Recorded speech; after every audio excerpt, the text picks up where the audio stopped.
길르앗에 우거하는 자 중에 디셉 사람 엘리야가 아합에게 말하되, 내가 섬기는 이스라엘의 하나님 여호와께서 살아계심을 두고 맹세하노니 내 말이 없으면 수년 동안 비도 이슬도 있지 아니하리라. 여호와의 말씀이 엘리야에게 임하여 이르시되, 너는 여기서 떠나 동쪽으로 가서 요단 앞 그리 시냇가에 숨고 그 시냇물을 마시라. 내가 까마귀들에게 명령하여 거기서 너를 먹이게 하리라. 그가 여호와의 말씀과 같이 하여 곧 가서 요단 앞 그릿 시냇가에 머물매 까마귀들이 아침에도 떡과 고기를 저녁에도 떡과 고기를 가져왔고 그가 시냇물을 마셨으나 땅에 비가 내리지 아니하므로 얼마 후에 그 시내가 마르니라. 여호와의 말씀이 엘리야에게 임하여 이르시되, 너는 일어나 시돈에 속한 사르밧으로 가서 거기 머물라. 내가 그곳 과부에게 명령하여 네게 음식을 주게 하였느니라. 그가 일어나 사르밧으로 가서 성문에 이를 때 한 과부가 그곳에서 나뭇가지를 줍는지라. 이에 불러 이르되, 청하건대 그릇에 물을 조금 가져다가 내가 마시게 하라. 할렐루야. 매일 우리의 삶을 완전한 사랑으로 이끄신 주님의 이름을 찬양합니다. 높으신 주님 앞에 우리 감사와 찬양과 영광과 존귀의 큰 박수 올려드리며 나아가겠습니다. 아름다우신 주님, 거룩하신 주님의 이름을 찬양합니다. 주님의 놀라우신 은혜로 말미암아 좀 영광을 받아 주시옵소서. 할렐루야. 우리 하나님의 놀라운 은혜 가운데 우리 한몸이를 우리 포드의 성도들 한번 이렇게 바라보시면서요, 특별히 우리 영상으로 예배하는 우리 흩어져 있는 우리 모든 글로벌 포드 식구들을 향해서도 우리 한번 따뜻한 사랑과 격려와 축복의 박수를 서로에게 보내도록 하겠습니다. 주님의 놀라우신 은혜가 우리 모두에게 있게 되기를 주님의 이름으로 축복합니다. 할렐루야. 사랑하는 여러분, 성령 충만하십시오. 말씀 충만하십시오. 여러분, 예배는 반응하는 것입니다. 하나님의 계시와 영광과 임재에 대한 반응이 바로 예배인 것이죠. 오늘 하나님의 거룩하신 임재가 우리 가운데 임하실 때 우리가 그 하나님의 아름다움을 목도하는 예배자로서 그 예배적 존귀와 영광과 찬양을 오직 주님께 올려드리는 거룩한 하나님의 사람들 되시기를 축복합니다. 오늘 함께 드리는 이 예배를 통해 우리 영적 근력이 강화되고 자라나는 은혜가 있을 줄로 믿습니다. 우리 옆에 사람에게 이렇게 한번 축복하며 인사하겠습니다. 버티고 견디고 이기십시오. 새날이 옵니다. 좋은 날이 올 것입니다. 이렇게 축복해 주시겠어요? 네, 우리의 믿음의 고백대로 주께서 우리의 삶을 이끄실 줄로 믿습니다. 여러분, 이 우주를 탐사하는 것은 모든 인류의 꿈이었습니다. 닐 암스트롱은 아폴로 11호와 함께 달 착륙 미션을 성공적으로 마치며 이것은 한 인간의 작은 발걸음이지만 인류에게는 위대한 도약이다 라고 말한 바가 있습니다. 이러한 인류의 새로운 미래와 꿈의 확장이라고 여겨지는 우주 탐사는요, 사실 이 우주 비행사들의 혁혁한 공로 때문이라고 해도 과언이 아닙니다. 우주 비행은 굉장히 극한의 환경에서 이루어지기 때문에 신체적으로나 정신적으로 매우 강건해야 하는데요. 그래서 이 우주 비행사들이 선발이 되면 한 2, 3년 정도의 시간 동안 굉장히 고된 훈련을 받게 됩니다. 그 우주선이 처음 발사될 때의 시속이요, 25,000km로 날아가는데요. 여러분 상상이 되세요? 이때 중력의 한 9배가 되는 힘에 의해서 이 몸의 피가 다 아래로 쏠리고 뇌로 가야 하는 혈류량이 현저히 줄면서 산소 공급이 잘 이루어지지 않기 때문에 대부분 정신을 잃게 됩니다. 그래서 이 엄청난 가속도를 견디기 위한 중력 가속도 내성 훈련을 받습니다. 이 밖에도요, 회전 탁자에 서서 상하 좌우로 흔들림에 견디는 훈련, 수평, 수직, 사방이 세개 방향으로 회전하는 이 회전 운동을 견디는 훈련, 회전식 기계로 무중력 상태에서 견디는 훈련 등 굉장히 다양한 훈련들을 받게 됩니다. 여러분, 지금 이런 훈련들의 공통점이 뭔지 아시겠어요? 바로 견디는 것입니다. 고통을 어디까지 버티고 견디느냐를 훈련하는 거예요. 결국 그 자질과 능력이라는 것도 얼마나 잘 버티냐라는 거죠. 그들의 위대한 승리와 도약은 이렇게 버팀과 견딤을 통해 얻어집니다. 여러분, 인생의 한 발걸음마다 믿음의 도약이 이루고 결국 위대한 성취를 이루기 위해서도 견뎌야 합니다. 우주 비행사들이 완성된 조건과 자격을 얻기 위해서는 각각의 과정을 단계적으로 습득하고 이수해야 하는 것처럼 하나님께서도 그분의 목적에 맞게 한 사람을 훈련시키실 때 고유한 과정을 통과하게 하십니다. 한 사람을 매우 단계적으로 이끌어가 결정적 순간에 그분의 목적을 이루시는 것이죠. 그리고 바로 이때 각 단계마다 요구되는 믿음의 훈련이 있습니다. 오늘 우리는 하나님의 위대한 역사에 동참한 엘리야라는 인물을 통해 하나님께서 그분의 종을 다루시는 이 훈련 방식에 대해서 함께 살펴보고자 하는데요. 여러분, 엘리야는 갈멜산에서 850명의 이방 선지자들과 맞대결을 한 매우 초인적인 인물이죠. 그는 오랫동안 자기 백성들 가운데 잊혀진 그 하나님의 영광과 주권을 선언하고 되돌리기 위해 자신의 전부를 걸었던 믿음의 사람이었습니다.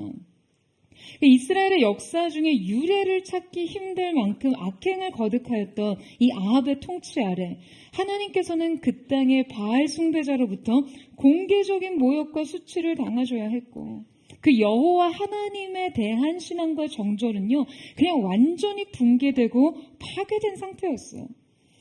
엘리야는 이렇게 땅에 떨어진 하나님의 영광과 이스라엘의 비참한 영적인 상황에 대해 분개했고, 이를 돌파하기 위해 급기야 하나님께 그 땅에 비가 오지 않기를 간절히 기도합니다.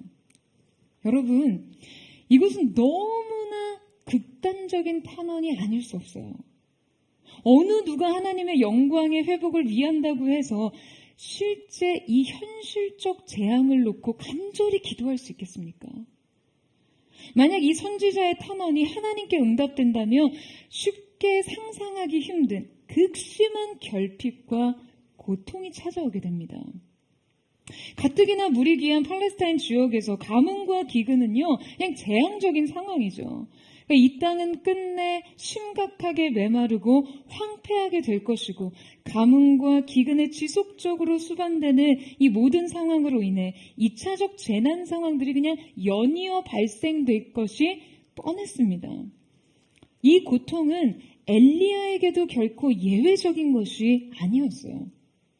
하지만 엘리야는 지금 하나님의 영광을 위해 이 모든 고통을 끌어안고 기도합니다. 여러분, 오늘 본문은 그가 아하방 앞에 이 가뭄 선언을 하는 장면과 끝내 갈멜산에서 850명의 바알과 아세라 선지자들과 대결하며 벌어진 그 장면 사이에 위치합니다. 그는 이 장면 이후에 이제 한 나라의 운명을 결정하던 문제를 두고 역사적으로 가장 악했던 왕과 그냥 그 배후의 온갖 이방신들과 그들을 섬기는 선지자들과 격렬한 충돌을 일으키는데요. 오늘 함께 살펴볼 말씀 속에서 하나님께 놀랍도록 쓰임받은 이 선지자가 역사의 결정적 무대에 서기 직전 과연 이 무대 뒤에서 무엇을 하고 있었는지 우리의 시선이 쏠립니다.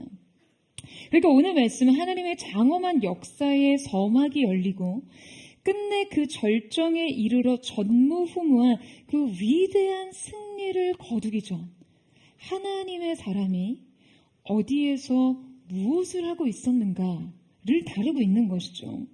바로 이때 엘리야는 하나님으로부터 강도 높은 훈련을 받고 있었어요.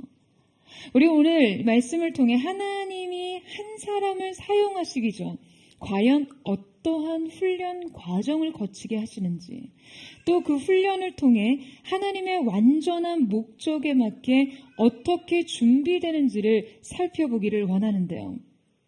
하나님의 사람으로 성장하기 위해 훈련해야 하는 자질 첫 번째는 하나님 앞에 홀로 설 수 있어야 사람들 앞에도 설 수 있다 입니다. 우리 함께 본문 2절에서 4절 말씀을 같이 한번 읽도록 하겠습니다. 시작. 여호와의 말씀이 엘리야에게 임하여 이르시되 너는 여기서 떠나 동쪽으로 가서 요단 앞 그리 시냇가에 숨고 그 시냇물을 마시라.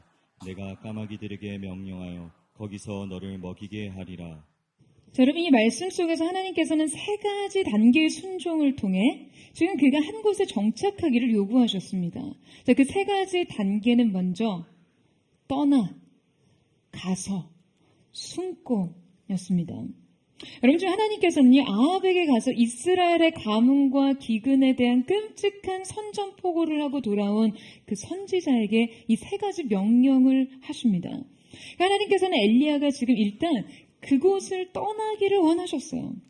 근데 여러분, 우리의 자연적 본성과 우리가 가진 어떤 지혜와 전략을 따르자면요, 어쩌면 지금 이 시기는 이 백성들을 떠나 그냥 변두리에 은둔해야 할 시기가 아니라 그들 중심에 머물고 침투하고 파고들어야 할 시기일 수 있습니다.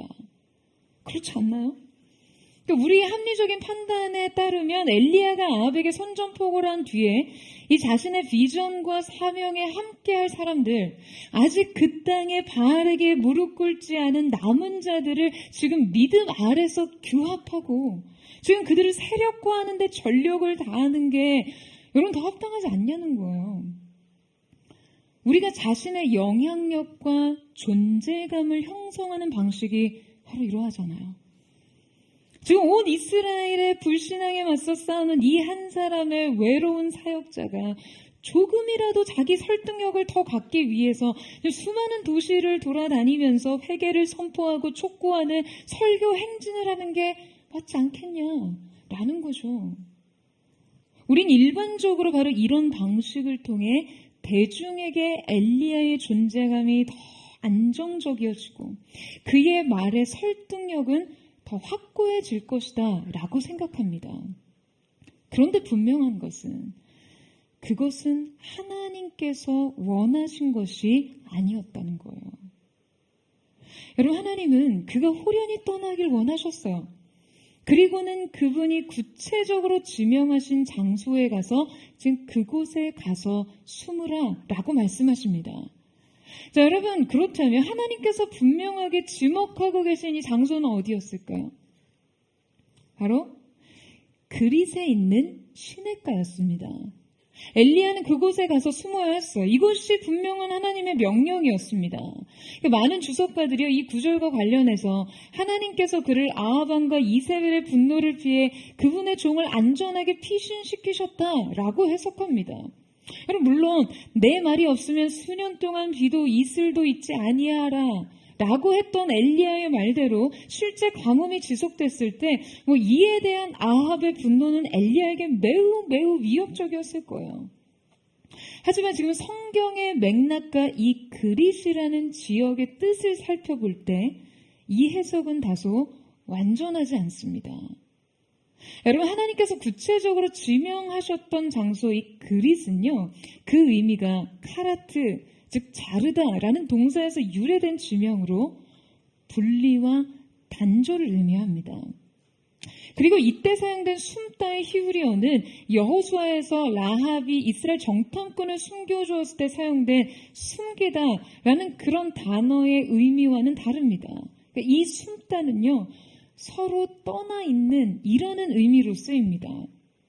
그러니까 하나님께서 엘리야에게 그곳으로 가서 숨으라라고 하신 이유는요, 지금 그의 안전을 위한 도피와 피신의 의미라기보다는 분리로서의 의미가 더 크다는 거예요. 여러분, 무엇과 무엇의 분리입니까? 이스라엘 백성과 엘리야의 분리 말이죠. 여러분, 먼저 하나님께서 그분의 종과 그분의 백성을 분리시키신 것은요, 이스라엘의 그 현실적 가뭄과 재앙 이전에 행해진 영적 가뭄과 재앙을 의미합니다. 여러분, 이것이 이스라엘의 재앙의 시작이었어요. 하나님의 말씀의 대언자, 그분의 계시와 뜻을 전하는 자들, 하늘과 땅의 중재자, 하늘의 음성의 확성기를 그들에게서 걷어가시고 분리시키시면서 지금 그들에게 진짜 가뭄을 내리신 거죠. 여러분, 동시에 이 분리는 엘리야 자신에게는 어떠한 의미였을까요? 지금 하나님께서 엘리야를 돌연 지금 모든 공적인 무대로부터 사라지게 만드셨습니다. 여러분, 왜요? 곧 진짜 무대에 세우시기 위해서죠. 여러분, 엘리야가 이 3년 반의 시간을 모두 보내고서 그가 이제 하나님께 위임받은 위대한 사명을 수행하기 위해서는요, 반드시 이 훈련이 필요했습니다. 이 훈련은 바로 은밀함에 관한 훈련이에요. 여러분, 하나님께서는 우리를 사용하시기 전에 그 이전 단계에서 반드시 반대의 저항을 거치게 하십니다. 높이시기 위해 낮추시고요. 드러내시기 위해 감추시는 거예요. 엘리야는 앞으로 이스라엘 땅에서 유일무이하게 하나님의 존재와 그분의 말씀을 대변하며 이스라엘 왕과 850명의 이방 선지자와 공개적 결투를 벌여야 했습니다. 여러분, 이것은요 매우 공적인 대사였죠. 그러니까 이 공적인 대사를 위임하시기 전에 하나님께서는 먼저 엘리야에게 매우 은밀한 일을 수행하게 하시는 거예요. 그것은 바로 이 분리되고 고립됨 속에 자신을 숨기는 일이었습니다.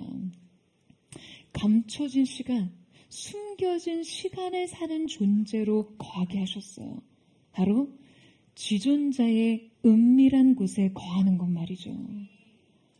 여러분, 지난주 우리가 우리 내면에 미치는 관계적 영향력을 선택적으로 관리하지 못하면 우리는 결코 사람들에게 영향력 있는 사람이 될 수 없다라는 것을 말씀드렸죠. 여러분, 이 원리는요 다양한 영역에서 적용됩니다. 우리가 우리의 외부적 영향력을 확장하기 위해서는요 하나님의 영에 의한 내부적 장악력을 경험해야 합니다. 여러분, 아멘이세요? 엘리야는 장차 온 이스라엘과 그 백성들을 지배하던 이방 우상들을 향해 그 하나님의 말씀과 명령을 선언할 사람이었어요. 그가 앞으로 해야 할 일은 단지 여호와의 말씀을 증언하는 일에 그치는 것이 아니었어요. 그 엘리야의 입에서 발화되는 말씀은 마치 주님 그 자신과 동일시되어 그 선언이 곧 가뭄이 되고 비가 되고 불이 되어야 했습니다.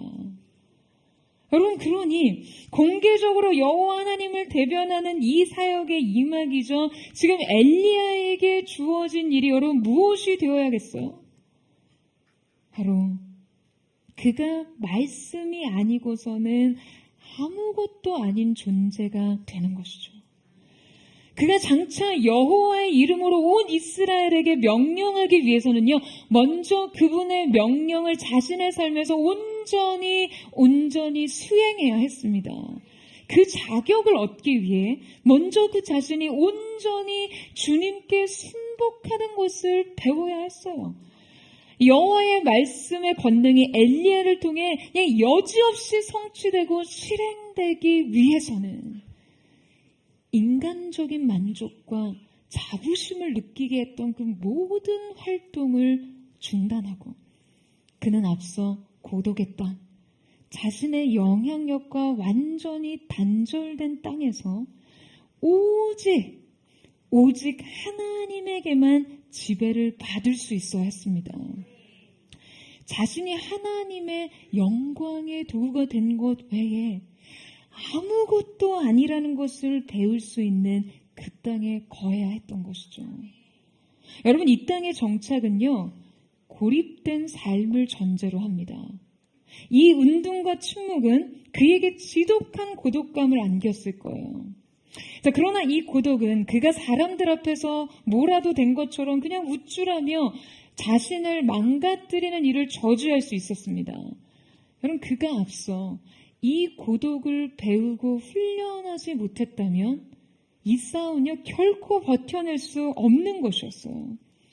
그는 대중과 완전히 분리된 시간을 통해 하나님의 인정과 동의에 연연하지 않을 수 있는 그 영적인 근력을 키웠고 이 과정은 그의 최후의 승리와 부르심의 성취를 위해 반드시 필요한 여정이었습니다. 사랑하는 여러분, 하나님 앞에 온전히 홀로 서보지 못한 사람은요, 결코 대중 속에서 안전하게 서는 법을 알지 못합니다. 우리가 생산성 있는 그 활동들로 무언가를 성취하기 이전에 그 하나님 앞에 가만히 멈춰서서 오직 하나님의 하나님 되심을 경험하는 것이 필요합니다. 여러분 아멘이세요? 여러분 바로 이것이 세상의 모든 압력과 사람들의 요구에 흔들림 없이 자신을 지키고 정신 차리고 사는 방법입니다. 저는 포도의 성도들이 이렇게 철저히 숨겨지고 감춰진 자신에 대해 여러분 조급해하거나 두려워하지 말고 이 과정을 견디고 이기는 그 하나님의 사람들 되시기를 주님의 이름으로 축원합니다. 하나님의 사람으로 성장하기 위해 길러야 하는 두 번째 자질은 오직 하나님만을 의지할 수 있어요. 모든 것에 원천을 소유한다 입니다. 우리 함께 4절에서 6절 말씀을 같이 한번 읽어보도록 하겠습니다. 시작. 그 시냇물을 마시라. 내가 까마귀들에게 명령하여 거기서 너를 먹이게 하리라. 그가 여호와의 말씀과 같이 하여 곧 가서 요단 앞 그리 시냇가에 머물매 까마귀들이 아침에도 떡과 고기를 저녁에도 떡과 고기를 가져왔고 그가 시냇물을 마셨으나. 자, 여러분 하나님께서 거하게 하신 이 장소는 무엇보다 이 그리 시냇가라는 특정 지역에 깊은 의미가 있습니다. 자, 여러분 지금 그가 거주할 땅은 시냇가였죠. 강가가 아닌 시냇가였어요. 분명 이 시내는 좁은 산골짜기를 흘러내리는 이 계곡의 물줄기였을 겁니다. 자, 여러분 이 시내가 어떻게 흐르죠? 시냇물이 어떻게 흐릅니까? 시냇물은 졸졸졸 흐르죠. 네, 그것은요, 이렇게 풍성한 물이 있는 곳이 아니었어요. 그냥 언제든 흐르다가 말라버릴 수 있는 시내였어요. 가뜩이나 지금, 여러분, 그는 아합 왕에게서 이스라엘의 가뭄을 선언하고 난 뒤였잖아요. 하늘에서는 비가 내리지 않았습니다. 그러니 이곳의 물이 얼마나 귀한 자원이었겠어요. 그는 하나님께서 부르신 땅에서 이 졸졸졸 흐르는 시냇물을 마셨고 까마귀가 물어다주는 떡과 고기로 식량을 해결해야 했습니다. 여러분 왜 하나님께서는 강가가 아닌 시냇가에 거하게 하셨을까요? 그곳에서 왜 그는 이 자원의 불충분에 대한 불안을 느껴야 했을까요? 그는 왜 하필 이스라엘 땅의 수많은 사람들과 분리돼 지금 이 맹금류가 물어다주는 식량으로 끼니를 해결해야 했을까요? 시냇가의 삶은 여러분 그에게 어떠한 삶을, 어떤 훈련을 요구한 것일까요? 여러분 이곳에서의 정착은요, 다른 공급으로부터 완전히 차단된 삶을 의미합니다. 여러분 많은 사람들이요 바로 이러한 상황을 결핍이나 재난의 상황으로 여겨요. 의지할 때라고는 그냥 오직 하나님의 공급뿐인 상태로 내일을 기약할 수 없는 오늘을 살아야 되는 그런 상황 말이죠. 하지만 하나님께서는 바로 지금 이곳에 거하며 엘리야에게 매우 중요한 단계의 훈련을 하고 계셨습니다. 그것은 바로 오직 하나님만을 의존하는 훈련인 것이죠. 여러분 하나님께서 그에게 하신 말씀은요 매우 분명했어요. 그 시냇물을 마시라. 내가 까마귀들에게 명령하여 거기서 너를 먹이게 하리라. 거기서. 하나님은 엘리야가 거기에 거할 때 그를 먹이겠다고 하셨어요. 할렐루야. 여러분 하나님의 구체적인 명령 속의 부름을 받으셨습니까? 하나님의 명확한 인도하심을 따라 그 부르심의 자리에 서 있으세요? 그러면 하나님의 공급은요 바로 거기에서 계속됩니다. 여러분 이 사실을 믿으시나요? 바로 여러분이 거기 있는 한, 여러분이 하나님께서 말씀하신 그곳에 있는 한 하나님은 여러분을 먹이실 거예요. 그런데 하나님께서 그를 먹이시기 위해 선택하신 도구들을 여러분 한번 보세요. 하나님은 지금 구체적으로 까마귀를 통해 엘리야에게 식량을 공급하시겠다라고 약속하십니다. 여러분, 오래전부터요, 이 이스라엘에서 까마귀는 굉장히 불결하고 혐오스러운 것으로 규정되어 있고, 그래서 이스라엘 백성이 그것을 먹는 것이 율법으로 금기되어 있었습니다. 더욱이 까마귀는요, 맹금류에 속한 조류로서 지금 그들이 타고난 이 본능적인 어떤 습성이 결코 누군가에게 먹이를 제공할 만큼 유순하지 않아요. 까마귀가 굉장히 지능적인 동물이기는 하지만요, 그 공격성 또한 남다르기 때문입니다. 그런데 정작 하나님께서 그 까마귀를 이용해 자신의 종을 먹이시겠다는 거예요. 하나님께서 엘리야에게 자신의 먹고 사는 일에 의존하게 하신 여러분 이 도구와 대상을 보면요, 지금 그분이 얼마나 불가능한 것 가운데서 가능성을 이끌어내시는 분인지를 알 수 있습니다. 여러분, 엘리야가 졸졸졸졸 흐르는 시냇물과 까마귀가 물어오는 떡과 고기로 자신이 생존하고 있음을 보며 그럼 무엇을 느꼈을까요? 내가 이 정도 극한의 상황과 한계 속에서도 결국에는 먹고 살고 있다는 것에 대한 여러분 매번 새로운 경의를 느끼지 않았을까요? 그가 매일 아무도 닿을 수 없는 그 땅에 서서 하루도 빠짐없이 자신에게 날아오는 까마귀를 보면서 무슨 생각을 했겠어요? 하나님께서 단 하루도 이곳에 고립된 그의 종을 잊지 않으시다는 것. 하나님의 그 성실한 사랑과 은혜를 생각하며 여러분 자신의 처지를 위로하지 않았겠습니까? 매일 일정한 까마귀의 출현은요, 오늘도 나를 잊지 않으신 하나님을 생각나게 했습니다. 여러분, 이때 성경에 까마귀들에게 명령하여 너를 먹이게 하리라의 이 먹이게 하다라는 표현은요, 히브리어로 쿨이라는 단어인데요. 이 단어는 주로 자녀를 기르거나 부모를 굉장히 정성껏 봉양할 때 쓰이는 단어입니다. 말하자면 이 까마귀의 방문은요, 그냥 엘리야에게 그저 어떤 기계적인 제공에 그친 것이 아니었다는 거예요. 그분을 섬기는 신실한 종들을 얼마나 지극한 정성과 사랑으로 보살피는지 구체적으로 보여주는 실체였던 것이죠. 여러분, 지금 이 경험이 매일 쌓인다고 한번 생각해 보세요. 엘리야는 이런 극단적인 상황 속에서도 생각지도 못한 피조 세계를 사용하셔서 자신을 먹이시고 공급하시는 그 하나님의 주권과 사랑의 공급을 경험하면서 어떠한 상황 속에서도 자신을 버리지 않으실 그 하나님을 신뢰할 법을 깨닫지 않았을까요? 아멘이세요?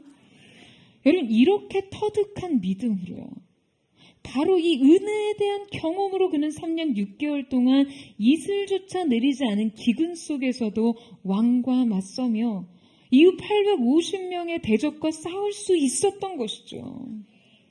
여러분, 우리에게 이 경험이 필요합니다. 이 은혜의 경험의 누적이 필요해요. 여러분, 여러분이 홀로 광야에 거할 때 아무도 돕는 이 없이 오직 하나님의 공급과 일하심에만 의존할 수밖에 없을 때, 여러분 이 상황 속에서 여러분 안에 어떠한 믿음이 자라는지를 한번 보세요. 무슨 믿음은커녕 불평과 불안과 불신만 자라나세요? 만약에 그렇다면 그것은 여러분을 돌보고 훈련시키시는 그 하나님의 뜻과 목적을 신뢰하지 못해서입니다. 그리고 우리의 죄된 본성이요, 그냥 눈에 보이고 손에 잡히고 통제 가능한 자원들에 그냥 의존해 사는 것이 보다 안전하다고 믿기 때문이에요. 여러분, 물론 선하고 완전한 뜻 아래 있다 할지라도 지금 이 고독한 땅에 거하는 일은요, 엘리야에게는 매일의 도전이었을 거예요. 이것은 결코 쉬운 일이 아닙니다. 까마귀에게 생존을 의존하는 일은 그냥 몹시 불편하고 아주 못마땅하고 비참한 일이기도 했을 거예요. 아니, 반석에서 생수를 내시는 하나님께서 굳이 이 인색한 방식에 의존해 나를 살게 하시나? 여러분, 그런 생각이 들 수도 있습니다. 그런 생각하세요? 근데 여러분, 제가 오늘 이 말씀 묵상하다가 재미난 대목을 발견했는데요. 바로 다음 장의 18장 4절에 보면요, 이세벨이 선지자들을 핍박할 때 이스라엘의 오바데라는 사람이 여호와 선지자 100명을 굴 속에 숨기고요, 떡과 물을 제공했다라는 기록이 있습니다. 여러분, 이 기록을 통해 무엇을 알 수 있습니까? 여러분, 까마귀가 차린 밥상에 메뉴가 더 많다는 사실이에요.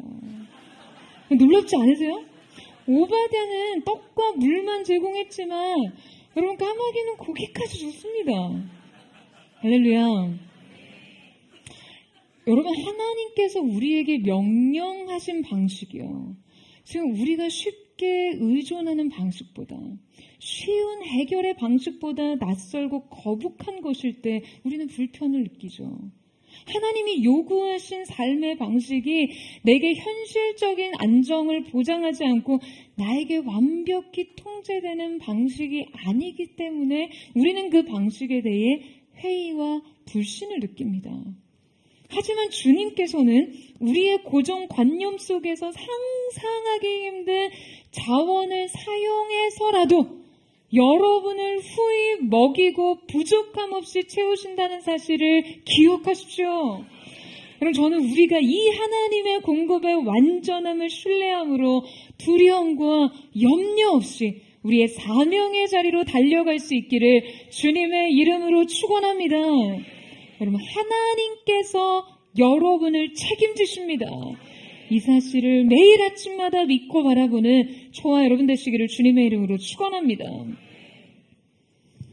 여러분, 그런데 오늘 말씀 속에 주목해 볼 사실은요, 끝내 그 그릿시내가 말라버렸다는 거예요. 7절 말씀 보시겠어요? 같이 한번 읽겠습니다. 시작. 땅에 비가 내리지 아니하므로 얼마 후에 그 시내가 마르니라. 여러분, 끝내 이 시내는 말라버립니다. 엘리야는 자신이 선언한 이 재앙의 끔찍함을 그냥 온몸으로 몸소 체험해야 했어요. 그 가뭄의 고통은요, 그에게도 생생한 현실이 되었습니다. 여러분, 엘리야는 이 비참한 과정을 모두 실시간 목격했을 거예요. 시냇물이 점점 갈수록 줄어들더니 가느다란 물줄기가 흐르지 않아요. 오늘 아침에는요, 그냥 아예 흐르던 물이 그쳐버렸고 바닥에 젖은 돌들이 공기 중의 형태를 그냥 드러냈습니다. 그러다 건조한 바람이 그 젖은 돌들마저 그냥 아주 바싹하게 마르게 만들었어요. 곧이어 그 뜨거운 태양 아래 그냥 벌거벗듯 드러난 바닥은요, 전부 거북이 껍질 마냥 그냥 쩍쩍 갈라져 버렸겠죠. 여러분, 이때 엘리야가 얼마나 침울하고 비통했을까요? 자신이 믿음으로 선언한 그 결과로 인해 점점 황폐해져가는 삶의 실제와 부르심의 땅에서조차 중단된 공급으로 인해 낙심을 경험했을 거예요. 분명 주님께서 나를 이곳에 세우셨는데 이 고갈된 상황은 나에게 무엇을 말하고 있는가? 하나님이 나를 잊으신 것은 아닌가? 바닥을 드러낸 상황은 그의 믿음과 확신을 흐릿하게 만들기 충분했습니다. 여러분, 저는 바로 이럴 때 그가 한 번쯤 기대할 것 없는 이 상황에서 그 믿음을 붙잡기를 포기하고 이제 이 삶의 문제를 자신의 손으로 가져와 그냥 내 스스로 할 수 있는 구원을 이루어야 하지 않을까 하는 그러한 유혹을 느꼈을 거라고 추측합니다. 하나님의 때를 기다리다가 정말 이 기근에 내가 먼저 죽느니 그냥 당장 아합을 처단하기 위해 떠나야겠다는 그런 선택 말이죠. 정작 가뭄은 그 자신이 구해놓고 영적 기승전결을 읽어내지 못한 채 당장의 해결을 추구하게 되는 거예요. 여러분, 바로 이럴 때 우리도 종종 하나님의 인도하심과 공급의 방식에 대해 회의를 느끼곤 합니다. 인도하신 땅에서조차 고갈된 자원을 바라보며 믿음을 저버려요. 여러분, 우리는 하나님의 명확한 인도하심을 확인하고 왔음에도 우리의 재정과 건강, 위상과 관계의 시냇물이 점점 말라가는 것을 종종 경험하곤 합니다. 점점 그 왕성하던 물줄기가 가녀려지고 빈약해지고 결국엔 바닥을 다 드러냅니다. 번창하던 사업과 화려하던 경력, 충분했던 애정과 보장된 미래가 그냥 모두 거친 돌바닥처럼 바닥을 드러내버리는 것이죠. 여러분, 과연 그때 우리는 어떠한 믿음으로 서야 할까요? 왜 하나님은 우리의 인생의 시냇물을 여러분 이렇게 마르게 하시는 걸까요? 배우자를 주셨으면 끝까지 사랑받게 하셔야 했고, 사업을 하게 하셨으면 망하지 않게 하셔야 했고, 주셨으면 받지 마셔야 하고, 부르셨으면 보내지 마셔야죠. 여러분, 바로 이렇게 우리의 믿음이 혼란을 느낄 때 우리는 말라버린 그 그릿 시냇가를 기억해야 합니다. 하나님께서는 우리에게 때로 그분의 공급이 아닌 그분 자신에 대해 특별한 주의를 기울기를 요구하십니다. 그러니까 그분이 우리의 인생 가운데 베푸시는 것들이 아닌 하나님 그분 자신에 대한 집중된 믿음이 필요한 것이죠. 여러분 아멘이세요? 여러분 하나님께서는요 우리에게 그저 그분을 믿으라고 가르치십니다. 그래서 주님은 그분의 선택과 방식을 매우 창조적이고 자유로운 방식으로 바꿔가세요. 우리가 그분이 선택하신 방법에 갇혀서 이제 그 안에 안주하고 머물며 하나님 아닌 그것들에 의존하고자 하는 그것을 끊어내시는 것이죠. 어느 것에도 매이지 않고 어느 것에도 제한받지 않으시며 어느 것에도 한계와 불가능이 없으신 주님께서 내가 그토록 집착하던 대상, 그거 아니면 안 된다고 고집하는 그 방식, 지나치게 의존된 그 관계가 아닌 새로운 대상, 새로운 방식, 새로운 관계를 통해 새로운 역사를 이루어 가시는 것입니다. 사랑하는 여러분, 오늘 이 자리에 바닥나고 말라버린 인생의 그릿 시내에서 지금 마치 그 광경을 지켜보고 계신 분 계십니까? 여러분, 이제 우리에게 주어진 자원이 아닌 그 공급의 원천이신 주님을 다시 바라보시기를 축원합니다. 우리에게 주어진 공급이 아닌 이 모든 것을 가능하게 하신 주님을 향한 믿음의 새로운 시선이 열려지기를 주님의 이름으로 축원합니다. 여러분, 시냇물이 말랐습니다. 하나님의 계획은 그곳에서 이제 완료됐어요. 이제 엘리야는 새로운 땅에서 새로운 훈련에 돌입해야 했습니다. 자, 우리 함께 8절에서 11절 말씀을 같이 읽겠습니다. 시작. 여호와의 말씀이 엘리야에게 임하여 이르시되 너는 일어나 시돈에 속한 사르봇으로 가서 거기 머물라. 내가 그곳 과부에게 명령하여 내게 음식을 주게 하였느니라. 그가 일어나 사르밧으로 가서 성문에 이를 때 한 과부가 그곳에서 나뭇가지를 줍는지라. 이에 불러 이르되 청하건대 그릇에 물을 조금 가져다가 내가 마시게 하라. 그가 가지러 갈 때에 엘리야가 그를 불러 이르되 청하건대 내 손에 떡 한 조각을 내게로 가져오라. 자, 여러분, 하나님께서는 엘리야에게 새로운 장소를 지정하십니다. 하나님께서는 이제 까마귀가 일정하게 공급하는 양식을 먹으며 지금 아무런 방해 없이 홀로 단순하게 반복되는 그 일상에 충실하게 살아가던 엘리야를 불러내세요. 주님은 그릿 시냇가에서 그를 빼내어 바로 사르밧이라는 곳으로 보내시는데요. 자, 이 지명의 이름이 매우 의미심장합니다. 이 사르밧은요, 금속을 녹이는 도가니를 의미하는 단어와 동일한 어근을 가지고 있어요. 그래서 그 뜻이 용광로 혹은 정련, 단련을 의미합니다. 그러니까 순금에서 불순물을 분리해내는 곳이라는 거죠. 여러분, 엘리야에겐 또 다른 믿음의 훈련이 시작되었습니다. 그리고 이곳에서 그는 더욱더 순전한 믿음으로 정련되어 갑니다. 하나님의 사람으로 성장하기 위해 길러야 하는 세 번째 자질은 하나님이 선택하신 방법들로 성장의 기회를 삼으라입니다. 여러분, 엘리야가 물이 말라버린 이 시냇가에서 이제 일어나 가라라고 명령하시는 그 하나님의 말씀에 순종하는 것은 뭐 그리 어렵지 않았을 거예요. 그러지 않았을까요? 아니, 어디든 여기보다는 낫지 않을까라는 생각을 했을 거예요.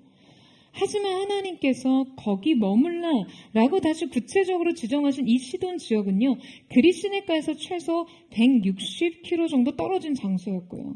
이것은 다름 아니라 이세벨의 아버지인 시돈 왕이 다스리는 지역으로 바알 숭배의 본거지라고 할 수 있습니다. 그곳은 이스라엘의 부패의 주역 이세벨의 조국이었어요. 하필 하나님은, 여러분, 왜 하필 하나님은 왜 그를 이 원수의 땅에 보내시는 걸까요? 여러분, 하나님의 이 선택이 우리에게 얼마나 낯선가요?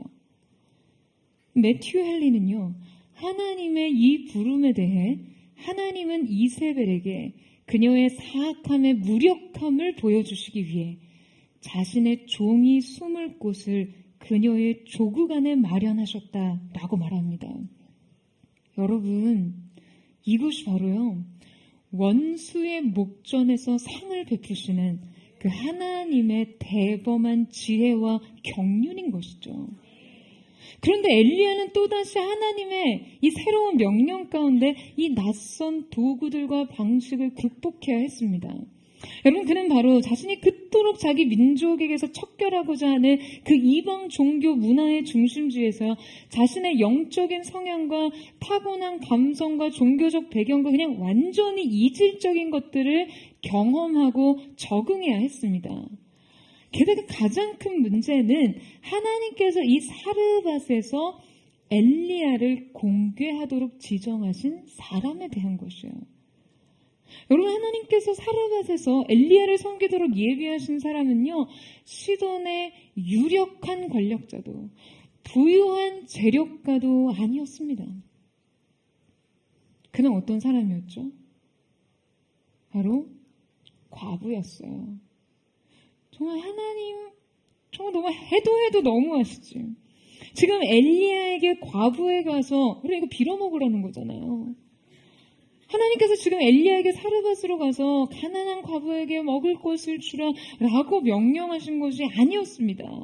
그가 이 척박한 상황에서 현실적으로 의존해야 될 대상이 과부라니요.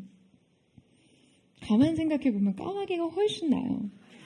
저는 그렇게 생각해요. 여러분, 일단 까마귀에게 자존심 부릴 일은 없잖아요. 네?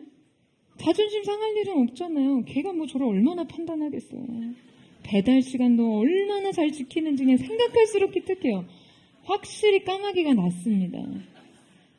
아니, 지금 이스라엘 왕 앞에서 하나님의 심판을 선언한 민족의 지도자가 이방인 과부에게 가서 양식을 구걸해야 하다니요. 자신이 도와줘도 모자를 대상에게 도움을 받아야 될 입장에 서는 것. 여러분, 이것은 정말 그를 너무나 비참하고 곤란하게 만들었을 거예요. 이것은 정말 너무나 낯선 임무였습니다. 여러분, 성경은 그를 애초에 디셉 사람으로 소개하고 있는데요. 엘리야의 고향 이 디셉은요, 매우 목가적인 지역이었어요. 그런데 하나님께서는 그를 이 평온한 환경에서 벗어나 희대의 사악한 왕과 왕비를 대변해 민족의 심판을 선언하게 하십니다. 그리고 이 선언 이후에 정작 아무도 거하지 않는 그리시네가의 고독 속으로 물러서게 하세요. 그 시내가 말라 바닥을 드러내죠. 하나님께서는 그를 이 이방의 우상의 본거지, 지금 이 모든 것을 초래한 원인인 사악한 여왕의 조국 시돈 땅으로 불러내신 뒤에 그곳에서 이 과부에게 양식을 얻으라고 하신 것이죠. 게다가 보세요. 엘리야가 그녀를 마주했을 때 여러분, 그의 심정을 한번 상상해 보세요. 지금 과부가 뭘 하고 있습니까? 과부가 나뭇가지를 줍고 있어요. 그러니까 엘리야에게 그녀의 첫인상은 어땠을까요? 그냥 뭐 초라함 그 자체였겠죠. 여러분, 어쩌면 이것은 언뜻 보기에 고난의 연속일 수 있습니다. 이 부르심은 그냥 거부하고 싶은 것 투성이에요. 하지만 여러분, 중요한 것은, 분명한 것은요, 그가 이 3년 반 동안에 이해할 수 없는 환경과 낯선 임무 속에서 고도의 훈련을 경험하고 있었다는 거예요. 여러분, 하나님께서는 이 믿음의 훈련을 통해서 갈멜산의 승리를 준비시켜 줍니다. 그의 인생 다음 챕터는요, 위대한 승리였어요. 하지만 여러분, 어느 누가 알았겠습니까? 엘리야에게 요구되는 것은요, 오직 이 믿음의 한 걸음뿐이었는데요. 여러분, 이 뒤에 뭐가 우리를 기다리고 있는지 몰라요. 그저 우리는 그 모든 것을 예비하신 하나님을 신뢰함으로 이 믿음의 한 걸음을 떼는 것입니다. 우리 역시 마찬가지예요. 하나님께서 우리를 때로 너무나 낯설고 불쾌한 환경 가운데 던져 놓으시고는 해요. 나의 기질과 성향에 맞지 않는 일을 요구하시기도 하고요. 그냥 도무지 이해할 수 없는 타이밍에 의미를 알 수 없는 일을 맡기시곤 합니다. 게다가 그곳에서 우리는 종종 자존심의 시험을 받아요. 형편없는 상대에게 갑질을 경험하게 될 때도 있고요. 도무지 나보다 나을 것이 없는 사람에게 의존된 삶을 살게 하실 때도 있습니다. 이것은 도통 우리의 통념과 맞지 않고 그냥 우리의 기대를 완전히 무너뜨리는 일이죠. 여러분, 그런데 바로 이때 우리가 기억해야 하는 것이 있습니다. 우리는 이때 내가 원하던 일과 반대되는 가장 하기 싫은 일을 하면서 내가 원하는 바를 더 잘할 수 있는 사람으로 성장합니다. 여러분, 아멘이세요? 여러분, 그런데 이것들이요, 궁극의 부르심과 우리가 원하는 그 목적과 너무나 상충되는 것 같아서 우리는 때로 이 과정을 받아들이지 않고 거부하며 이 모든 과정을 무의미로 치부해버립니다. 여러분, 그래서 많은 사람들이요, 이 위대한 목적과 부르심을 받고도 이 목적을 이루기 위한 과정에서 중도 포기하거나 도중 하차하는 것이죠. 그들이 근본적으로 이 과정을 받아들이지 못하는 이유는 궁극적으로 하나님의 목적을 이루기 위해 그분이 우리에게 요구하시는 것들에 대한 온전한 신뢰가 없기 때문입니다. 여러분, 하나님이 요구하실 때는요, 모두 다 이유가 있어요. 그것이 너무나 낯설고 부당하고 비합리적일지라도 우리는 그 과정을 견디고 버틸 때 분명 그분의 선하고 완전하신 뜻에 맞게 성장할 수 있습니다. 뿐만 아니라 이 과정에서 물러서는 사람들의 여러분 또 다른 이유는요, 이 목적과 부르심을 향한 그 과정이 그 완결된 완성된 모습만큼 위대하고 멋지고 아름답기를 기대하기 때문이에요. 그래서 위대한 부르심을 위한 초라한 과정을 거치려 하지 않아요. 위대한 목적을 이루기 위한 작고 사소한 순종을 피하려고 합니다. 아니에요, 여러분. 이 과정이 없이는 이 부르심과 목적을 결코 이룰 수 없습니다. 여러분의 영향력이 중대하고 결정적이며 많은 사람의 운명과 삶이 달려 있는 것이라면요, 더더욱 여러분은 작고 사소하고 보잘것없는 것들을 반드시 해내셔야 합니다. 여러분 생각해 보세요. 훈련받지 않는 의사만큼 환자에게 위험한 대상이 있습니까? 훈련받지 않은 조종사만큼 승객의 생명을 위협하는 존재가 있나요? 훈련받지 않은 군사가 국민의 안전을 지킬 수 있습니까? 게다가 이들의 성취 동기와 수행 능력이 앞서 검증되고 훈련되지 않는다며 여러분 그들 손에 들린 도구들은요 실제 사용상 무기가 아니고서 무엇이겠어요? 그냥 오히려 존재 자체가 사고죠. 따라서 우리가 무엇을 하든 그 영향력에 비례해 과정에 있어서 무엇 하나 허투루 해서는 안 되는 것이 맞습니다. 여러분 아멘이세요?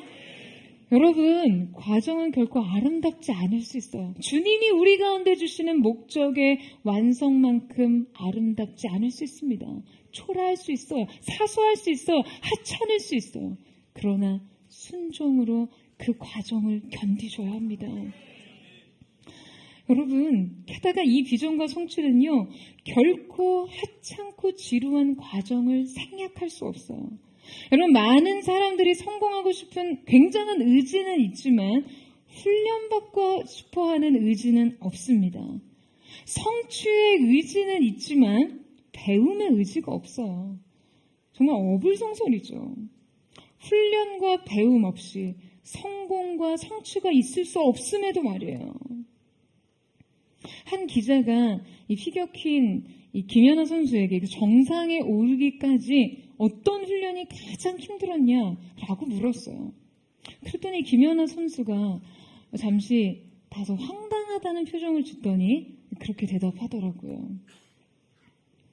훈련은 모두 힘들어요.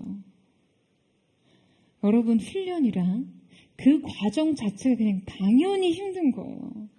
여러분, 어느 누가 이 과정을 그저 희낙낙 즐길 수 있겠습니까? 목적과 부르심을 바라보는 사람에게만 여러분 이 과정을 감당할 수 있는 것이 되는 것이죠. 따라서 여러분이 감당해야 하는 이 과정에 대해서 이 부르심과 연결된 해석이 필요합니다. 때로 하나님이 그 부르심을 성취하시기까지 여러분에게 그 소망을 꺾는 방식을 명령하신다 해도 말이에요. 여러분, 우리는 우리를 하나님이 기뻐하시는 사람으로 훈련시키시는 그 하나님의 목적을 발견하며 매 순간을 성장의 기회로 삼아야 합니다. 여러분, 아멘이세요? 하나님의 이 목적 아래서 오늘의 의미를 찾고 현실을 인내하십시오. 이유를 알 수 없는 고난과 불편과 부당함까지도 하나님의 선하신 뜻 아래서 바라보세요. 그 과정을 믿음으로 견디고 버팀으로 마침내 위대한 도약의 걸음으로 하나님의 역사의 무대에 서시기를 주님의 이름으로 축원합니다. 인생 연단의 훈련소에서 그 목적에 맞는 요긴한 그릇으로 빚어지는 저와 여러분 되시기를. 그래서 하나님의 영광의 목적에 맞게 쓰임받는 하나님의 사람들 되시기를 주님의 이름으로 축원합니다. 이 시간에 함께 찬양하며 기도하며 나아갔으면 좋겠습니다. 사랑하는 주님, 오늘 이 시간 우리가 인생에 물러선 자리, 인생 고독의 그리시네가에서 때로 말라버린 인생의 자원과 바닥나버린 삶의 소망을 마주할 때가 있습니다. 사랑하는 주님, 그러나 우리가 들은 주님의 분명한 음성 안에서 지존자의 은밀한 날개의 그늘 아래서 그 임재 안에서 이 모든 과정을 믿음으로 넉넉히 이기며 버티며 승리하는 하나님의 사람들이 될 수 있도록 역사하여 주시옵소서. 오늘 이 시간에 그 마음 고백하며 우리 주님 보좌 앞으로 함께 나아가기를 원합니다.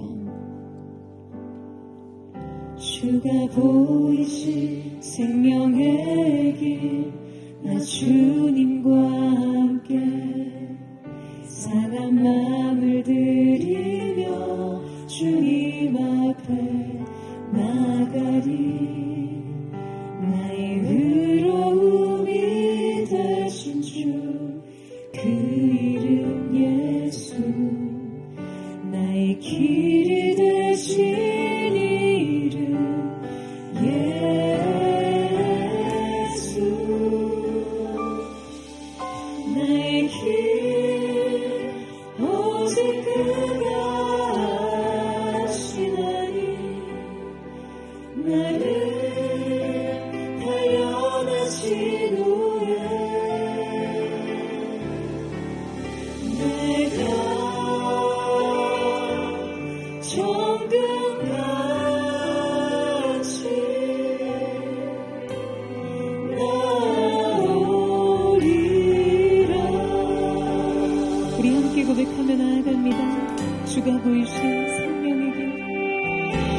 잃어버리신 생명의 길, 나 주님과 함께 사랑함을 드리며 주님 앞에 나가니 나의 위로이 되신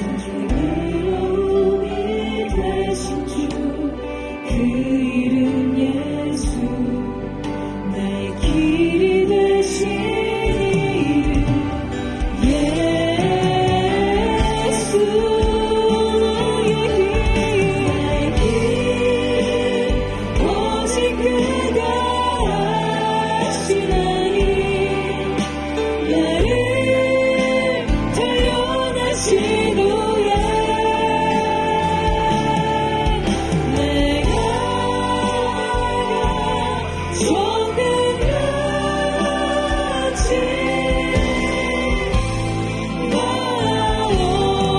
나에게 오직 그가 하시나니 나의 길 오직 그가 주께서 나를 달려내시는 나를 달려내신 후에 내가 조금같이 정신 거룩한 손을 높이 들고 주님 우리가 주님 손에 우리의 삶을 떼겨야 합니다. 주님의 거룩하신 훌륭한 손길 안에서 우리 인생이 여기는 데에서 삐져지길 원하시는 후에 내가 조금같이 우리 다시 한번 전시다. 오늘 우리의 삶을 받으시는 주님 손을 택하며 나의 길 오직 그 즐겼습니다. 주님만이 나의 길을 하십니다. 주님만이 다른 인생의 책과에 기록된 것을 주님만이 알고 계십니다. 내가 조금같이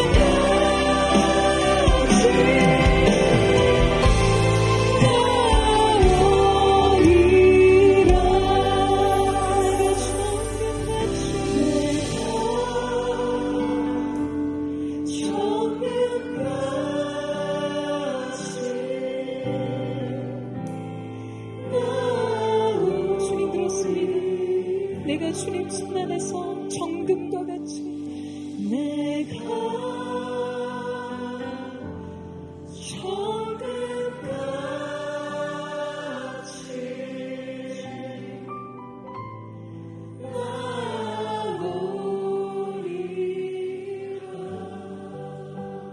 너희는 그분의 능하신 손길 안에 겸손히 낮추라. 때가 되면 너희를 높이시라. 주님은 우리 가운데 말씀하십니다.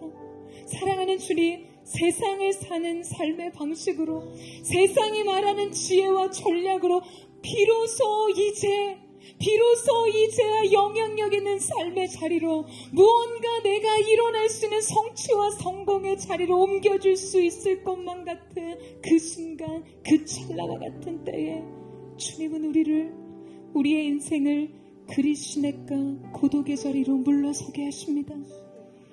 아무도 없는 그곳에서 우리가 한 사람의 단독자로서 하나님 앞에 서는 법을 배우게 하시는 금과 같은 이 시간을 주님 우리 모두가 기쁘게 통과하게 하여 주시옵소서.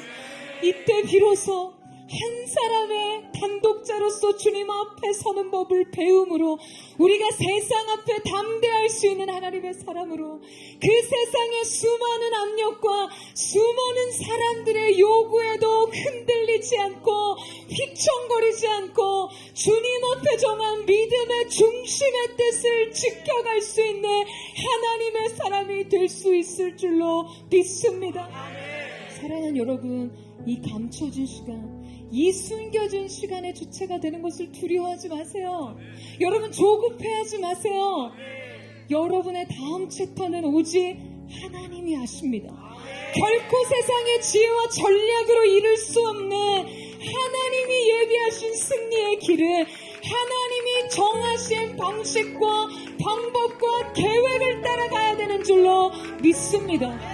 과연 누가 이 하나님의 뜻 앞에 순복하며 기꺼이 인생의 고독의 장소 그리시네가로 물러설 수 있는가? 이것이 오늘 저와 여러분의 다음을 결정하는 헤드핀이 될 줄로 믿습니다. 사랑하는 주님, 두려움과 외로움의 고독의 장소가 아닌 전능하신 하나님, 지존자의 은밀한 날개 그네야, 거룩하신 주님의 임재, 사로잡는 하나님의 영광의 환희의 은혜 속으로 들어가는 시간임을 우리로 하고 알게 하여 주시옵소서.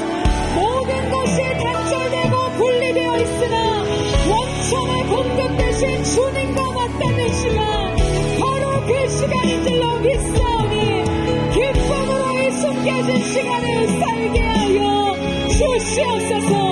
우리를 정력케 하여 주시옵소서. 전심으로 주의 언어를 믿고 주님의 도를 우리에게 가르치소서. 동성으로 기도합니다.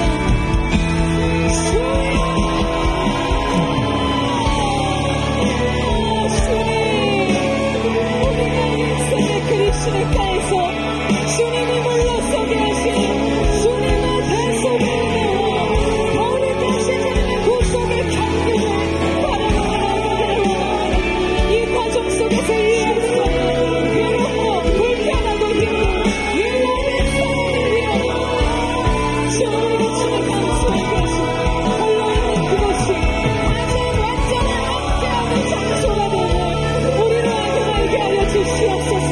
그 그리시네가 인생의 장소에서 그 숨겨지고 감춰진 인생의 숲에서 심어먹어서 우리가 주님의 손안에 더 거룩하게 빚어지게 하여 주시오. 주님의 거룩하신 우리 길을 모시므로 우리의 영혼을 씻어 주시옵소서.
주의 도를 내게 알리소서.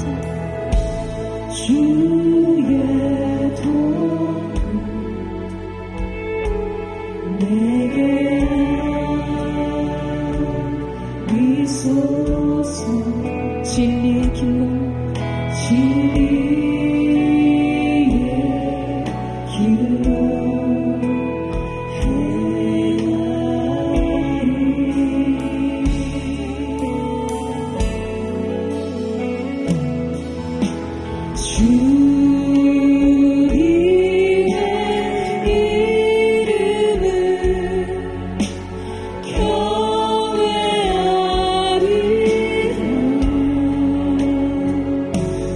내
사랑하는 주님,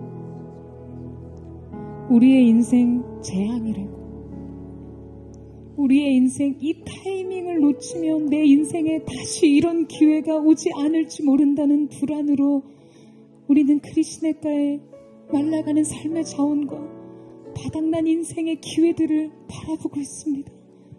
그러나 주님, 주님이 말씀하신 자리라며 그곳에 주님의 공급이 있음을 신뢰하게 하여 주시옵소서.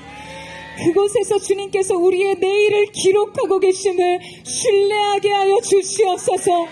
주님이 말라가는 메마르신 강가들의 바닥을 바라보며 주님, 적어도 내 중심의 사랑은 마르지 않은 샘으로 주님 앞에 흐르고자 하는 새로운 열망이 우리의 내면 세계를 채우게 하여 주시옵소서.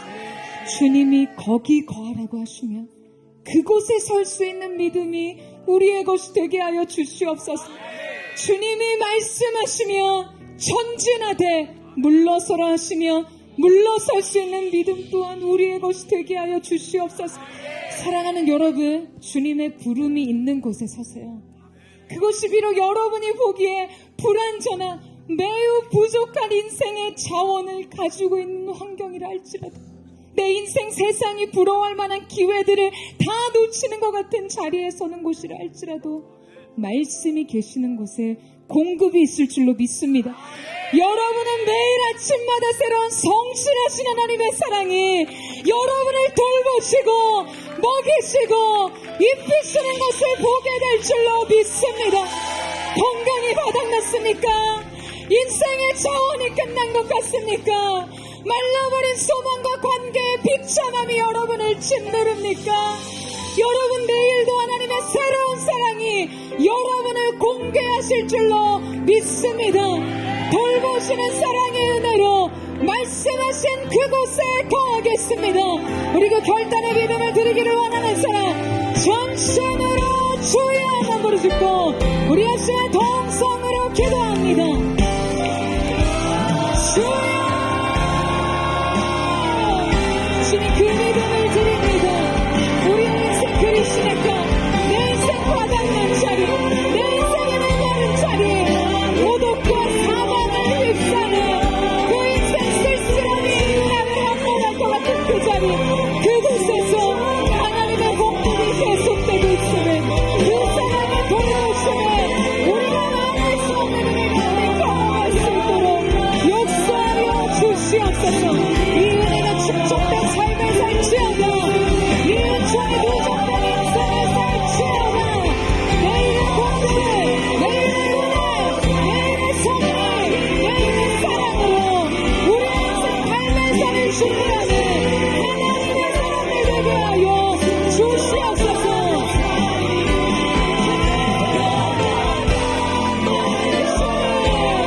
거기 거하신 곳에 뱃을 전함으로 나아갑니다. 연약하고 부족하고 주님이 도와주심을 나아갑니다. 뜻하신 그곳에 나 있기 원합니다. 순종으로 이 모든 과정을 견디기를 원합니다. 통하여 일어서서 주님 나라와 그 뜻을 위하여 오 주님 나를 이끄소서. 주님 말씀하시면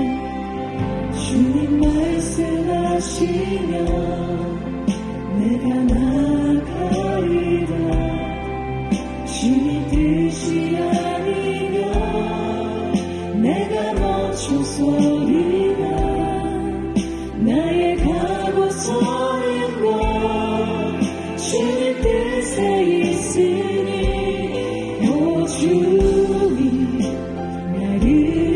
다시 한번 고백합니다. 주님 말씀하시면 주님 말씀하시면 주님 내가 나아갑니다. 주님의 뜻이 아니면 주의 뜻이 아니면 내가 멈춰서리라. 나의 가고서는 것 주님 그렇습니다. 이 모든 것이 주님의 뜻 안에 있음을 고백합니다. 주여 나를 깨워 주시옵소서. 뜻하신 그곳에 나의 기원합니다. 이끄시는 대로 순종하면서 연약한 나의 영혼 이런 나를 통해서도 이루신 주님을 찬양합니다.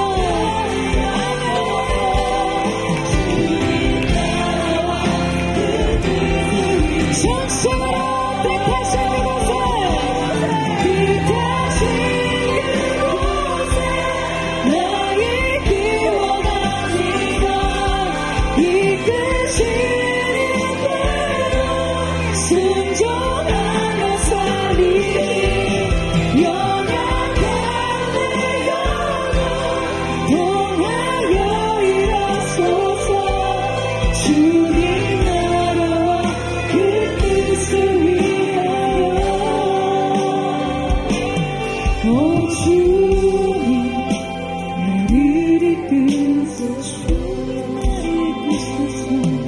오 주님 나를 주님 나를 이끄소서. 오 주님 나를 이끄소서. 주님 나를 이끌어 주십시오. 주님의 완전한 뜻이 있는 그곳으로 우리를 이끌어 주시옵소서. 불충분한 인생 자원이 있는 그리스넷과 고독 뒤로 물러선 자리라 할지라도 그곳에 하나님의 공급이 있으며 그곳에 내 인생 다음 챕터의 기록이 이루어지고 있음을 믿음으로 고백하며 나아갑니다. 사랑하는 주님, 인생 은혜의 누적이 우리를 강하게 하게 하여 주옵소서. 주님, 매일같이 인생에 날아오는 하나님의 섭리의 손길을 바라보며 주님, 불가능한 자원을 가지고도 모든 것을 가능케 하시는 분이 하나님이시라는 이 사실 앞에서 우리가 새로운 믿음을 드리게 하여 주시옵소서.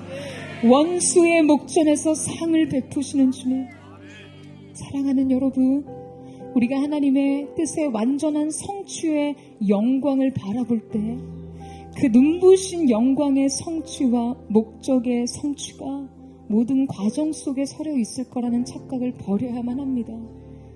오늘 여러분의 이 한 걸음이 너무나 하찮아서, 너무나 보잘것없어서, 너무나 허드렛 일 같아서, 나의 꿈과 목적과 상반되고 상충된 것 같은 나의 오늘 하루의 이 일상이 과연 주님께서 내게 맡기신 이 사명과 무슨 상관이 있습니까?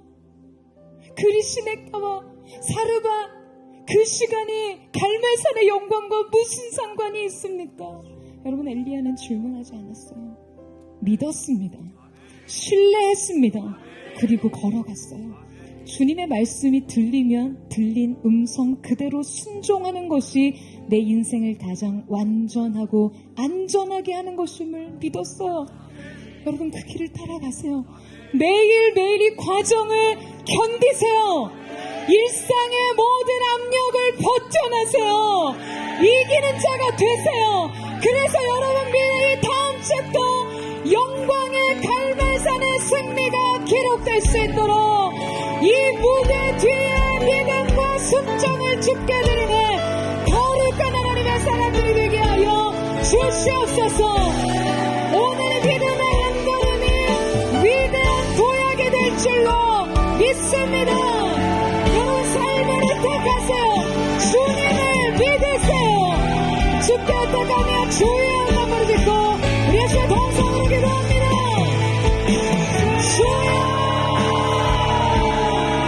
주님, 그렇습니다. 우리의 생각으로는 해석되지 않는 우리의 일상, 이 해처는 일상의 한 걸음, 무의미하고 낭비적인 우리의 삶의 자리마다 이곳이 주의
세상 붙들고 나 주의 영원히 우리가 주와 함께 걸어가기를 원합니다. 주님의 임재 안에 걷기를 원합니다. 주와 함께 걸어가리라. 모든 길을 주실래. 주 뜻 안에 나 살아가주지. 주의 약속은 영원해.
사랑하는 주님, 나뉘지 않는 마음으로 주님을 신뢰합니다.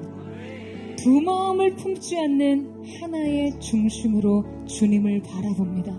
오늘 사랑하는 포도의 성도들 가운데 주님 하늘의 문을 열어주셔서 정년케 하시는 성령의 불로 이들 머리 위에 안수하여 주십시오. 거룩하신 주님의 성령의 불로 이들을 단련하셔서 인생 훈련소에서 남김없이 주님 손에 들려진 도구로, 그 영광의 도구로, 요긴한 주님의 도구로 빚어지는 거룩한 하나님의 사람들 되게 하여 주시옵소서. 낯선 하나님의 방식, 불편하고 자존심을 내려놔야만 한 걸음을 뛸 수 있는 하나님의 방식이라 할지라도 주님 말씀하시면 순종할 수 있는 믿음으로 오늘 사랑하는 포도의 성도들의 이 한 걸음이 위대한 도약의 걸음 되게 하여 주시옵소서.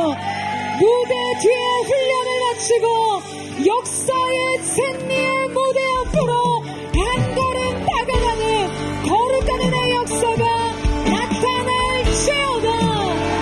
위대한 승리자가 될지어다. 위대한 승리가 있을지어다. 특별히 함께 하시는 주님 감사와 찬양을 드리며 살아계신 예수님의 이름으로 기도드립니다. 아멘. 할렐루야. 주님 감사합니다. 우리 인생을 단련하신 주님, 거룩하신 주님의 손길을 높여